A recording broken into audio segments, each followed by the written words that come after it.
Les risques pour un épargnant sans pli assurance vie, en fait, il faut les regarder sous deux angles. Tout d'abord, l'angle du porteur de risque, qui est l'assureur, la mutuelle en pli mutuel. Deuxièmement, l'angle des actifs qui sont dans le fonds en euros d'ampli assurance vie.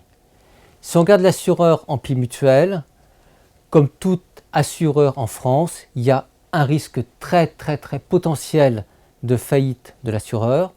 Ce risque, il faut le relativiser, puisque vous savez qu'aucun assureur vie n'a fait faillite en France au cours de ces 50 dernières années.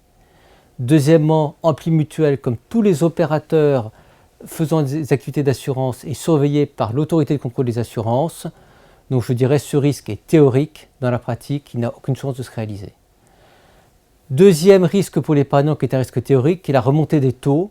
Alors là je dirais ce risque, c'est un peu intellectuel, puisque Ampli Assurance Vie est investi sur les obligations sur la nouvelle donne obligataire. Donc le temps que les adhérents d'Ampli Assurance Vie se fassent rattraper par la hausse des taux, il y aura déjà tous les petits copains investis sur des fonds en euros avec des vieilles obligations qui ont été rattrapés par la hausse des taux. Troisième risque est inhérent au fait que c'est un contrat monosupport en euros, c'est que bien évidemment, si les marchés actions performent très bien durant les prochaines années, l'épargnant touchera une petite partie potentiellement au travers des actifs du fonds en euros d'Ampli Assurance Vie, mais Ampli Assurance Vie, c'est un contrat monosupport en euros.